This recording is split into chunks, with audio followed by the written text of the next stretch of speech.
O seu mundo interior cria o seu mundo exterior. Peraí, deixa eu repetir. O seu mundo interior cria o seu mundo exterior. A primeira vez que eu vi essa frase foi no livro do The Harvey Eker, Dos Segredos da Mente Milionária. A princípio eu não dei muita importância para essa frase, não. Passou batido, mas por algum motivo, quando eu reli esse livro, ela veio como uma bomba assim pra minha cabeça. Eu falei, gente, eu preciso falar esse insight que eu tive aqui para as minhas amigas do YouTube. O seu medo se materializa. Eu vou contar um pouco da minha vida para vocês, só para dar um contexto do que faz sentido essa afirmação e esse insight que eu tive. Bom, eu sou carioca e lá no Rio de Janeiro eu me mudei várias vezes. Então eu tava sempre me mudando para poder caçar segurança. Para vocês terem uma ideia, a minha primeira experiência com e falou que se eu não passasse a minha bolsa, ele iria, você sabe o quê, né? Olha, minha primeira experiência. Eu tinha o quê? 17, 18 anos? Não sei. Eu era muito novinha. E todos os anos eu fui trocando de celular. Pra pegar o celular da minha mão, sair correndo. Teve uma vez que um cara, ele pensou que eu tinha reagido, porque ele puxou minha bolsa, eu puxei de volta, num reflexo, né? Ele se revoltou, ele saiu da moto e começou a me bater. Gente, eu apanhei a ponto de eu ir pro hospital. Falei, muita violência no Rio de Janeiro. Eu preciso sair daqui. Eu já tava com planos de me mudar para Santos, quando o companheiro que eu tive, ele era militar, e ele foi transferido para Santos. Lá deve ser seguro, lá eu vou conseguir ter uma qualidade de vida. Que ela foi considerada, na época, né, não sei agora, a quarta cidade com um alto índice de qualidade de vida do Brasil. Então tava eu lá em Santos, sentindo segura, até eu começar a ver pequenos furtos, lembrar, né, do meu passado, lá no Rio de Janeiro. Mas pelo menos não era comigo, né? Até que passou a ser. Porque eu tive 4 bicicletas furtadas. 4. Em 1 ano e meio morando lá. 4 bicicletas furtadas. E eu falei assim, não aguento mais ficar aqui em Santos, vou me mudar. Fui pra Guarujá. Aí em Guarujá tive um episódio pior, porque eu tava usando uma correntinha. Gente, era correntinha de lata, sabe? Era latão, era só um banhado assim, era só dourado. O cara tentou puxar aquilo ali com tanta força, a corda não arrebentava, então ele ficava puxando e eu, ai, me solta, pelo amor de Deus. E as pessoas começaram a vir, aí bateram nele, enfim. Aí fiquei arranhado aqui. Aí ali me deu uma crise de ansiedade, porque tipo, eu já não aguentava mais. E eu tava sempre correndo, eu falei, gente, eu já não sei mais pra onde ir. Eu não sei. Eu já me mudei tantas vezes. Eu comecei a fazer terapia, né? Porque começou a bater mesmo o meu psicológico. Eu fiquei com medo de sair na rua. Eu me lembro da crise de ansiedade que eu não recomendo. Gente, eu não desejo isso pra ninguém. Porque quando você tem crise de ansiedade, você que tem, você sabe, né, que é aquela paralisação. Tipo, eu não consegui abrir a porta. Eu meio que saí do meu corpo, eu fiquei me vendo assim, sabe? Eu tava numa situação muito ruim. E conversando com a minha psicóloga, cheguei à conclusão de que o problema era o Brasil. E eu vou ter que sair daqui. Eu tentei fazer visto para os Estados Unidos, né, que é a primeira que a gente tenta. O do meu companheiro não foi aprovado, então eu pensei, se o dele não foi aprovado, o meu também não vai ser, então nem tentei. Canadá é muito caro, precisa de francês, inglês, e aí speak English. E aí até que num dia, no Uber, e dentro desse Uber, o motorista não parava de falar de Portugal. Então ele começou a falar sobre Portugal, que Portugal é lindo, maravilhoso, aí acendeu as lâmpadazinhas na minha cabeça. Eu falei, cara, Portugal? Por que eu nunca pensei em Portugal? E tudo encaixou.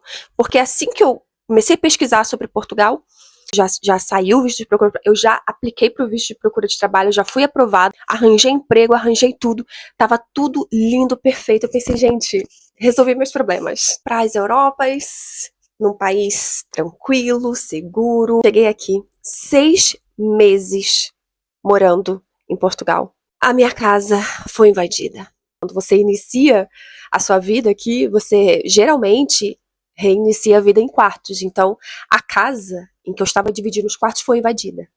Qual é a probabilidade de você, em Portugal, receber uma notícia dessa? De que a casa foi invadida? E não só invadida uma vez, foi invadida 2 vezes. 2. Gente, E aí eu falava para as pessoas que a casa tinha sido invadida, e as pessoas falavam, mas também você foi morar em Rio de Moro. Então eu me mudei aqui pra centro de Lisboa. Esse quartinho aqui que eu tô agora, ele é perto do meu trabalho, ele é muito bom, sabe, a casa é bem equipada e tal. Eu passei por uma situação agora que ativou todos os meus gatilhos, porque depois da situação do quarto, eu passei 1 ano e meio aqui sem acontecer nada. Assim, eu tava fazendo as minhas práticas, né, o Ho'oponopono, eu tava fazendo as afirmações positivas, eu tinha iniciado um processo de cura interior. E tava funcionando porque eu estava com as minhas emoções reguladas, né, eu nunca mais passei por um episódio de ansiedade, e isso pra mim já era uma vitória. Então eu pensei que eu estava progredindo, até recentemente, quando eu comecei a postar conteúdos aqui pro YouTube, 6 horas da manhã, um novato que se mudou pra cá, ele abriu a porta do meu quarto às 6 e poucas da manhã e ficou parado, me olhando no escuro, ali fora. Eu tava aqui deitada, e ele abriu a porta do meu quarto e ficou parado me olhando, assim, durante, sei lá, 2, 3 segundos. Todo mundo fala, ai, foi rápido. Mas, gente, quando você abre a porta e você vê que a porta não é a do seu quarto, o que você faz? Você fecha logo. Ele não, ele abriu a porta e ficou ali parado me olhando. E aí, quando eu vi aquilo, é lógico que eu gritei. Eu falei, ah! E aí ele se assustou e saiu correndo. Só aquilo ali já ativou meus gatilhos. E piorou porque eu perguntei pra ele o porquê que ele tinha feito aquilo. E ele falou que não fez nada. Resumindo, gente, eu ativou todos os meus gatilhos. Toda a minha emoção que estava controlada foi tudo pro beleléu. Começou a ansiedade a atacar de volta, então eu percebi que realmente eu ainda não estou curada. Eu vi no YouTube, o casal, eles estavam com problemas financeiros no Brasil, começaram a pesquisar sobre Portugal e resolveram vender a casa deles, lá do Brasil, pegar essa grana e apostar tudo em Portugal. Porque eles estavam com problemas de conseguir emprego lá no Brasil e falaram, não, vou tentar Portugal. E eles vieram com os 2 filhos, conseguiram alugar a casa com o dinheiro que eles venderam, a deles. O marido conseguiu arrumar um trabalho, ele trabalhando, ganhando salário mínimo aqui de Portugal. A mulher não conseguiu arranjar trabalho, porque ela não tinha com quem deixar os filhos, com os mesmos problemas que estavam no Brasil, só que agora sem casa e em Portugal sozinhos. Então esse exemplo, ele me mostra que não adianta você mudar de país enquanto você não mudar isso aqui. Não adianta você fugir daquilo que você tem medo, porque isso vai atrás de você. Eu sou prova viva disso. Eu tô nessa busca de fazer com que o meu mundo interior modifique a um ponto de eu começar a ver segurança no meu mundo exterior.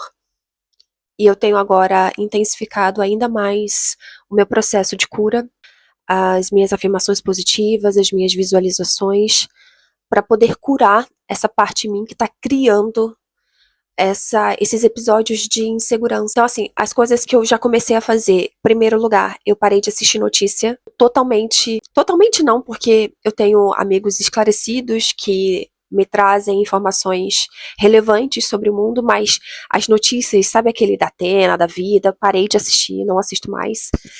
Feed no Instagram, tudo quanto é conteúdo que antigamente eu via, assuntos que é pra te alertar, eu parei de ver, parei de assistir, não assisto mais. E intensifiquei o Ho'oponopono e as afirmações positivas. E visualizações também eu tenho feito bastante, mas eu quero intensificar ainda mais para poder tirar essa insegurança de mim. O recado que eu tenho para dar para vocês, amigas, é isso. Tome muito cuidado com aquilo que você assiste. Tome muito cuidado com as decisões que você toma. Pense bem. Faça um trabalho interno primeiro, antes de você mudar fisicamente as coisas. Tenha certeza de que você está num processo de cura. Investigue a si mesmo, porque só você mudar fisicamente a parte externa não vai mudar nada. Eu já vi mulheres lindas que se achavam feias e ao invés de mudar a sua autoimagem, adolescente aqui dentro, elas começaram a mudar a parte externa. Fizeram plásticas que não deram muito certo e só externalizaram aquilo que elas sentiam delas mesmas, que elas não se achavam bonitas. Não adianta você mudar o seu externo enquanto você não mudar o seu interno.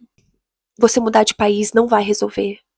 Você mudar o seu corpo, fazer cirurgia plástica e tal, não vai resolver a sua insegurança. Você precisa mudar a sua autoimagem, o seu autovalor, a sua autopercepção. Com reprogramação mental, afirmações positivas dizendo que você é linda. Não, eu sou linda, eu me amo e eu me aceito exatamente do jeito que eu sou. Eu me amo e eu me aceito exatamente do jeito que eu sou. Repete isso várias vezes, até isso impregnar em você. Eu me amo e eu me aceito exatamente do jeito que eu sou. E é isso. Um beijo, amigas.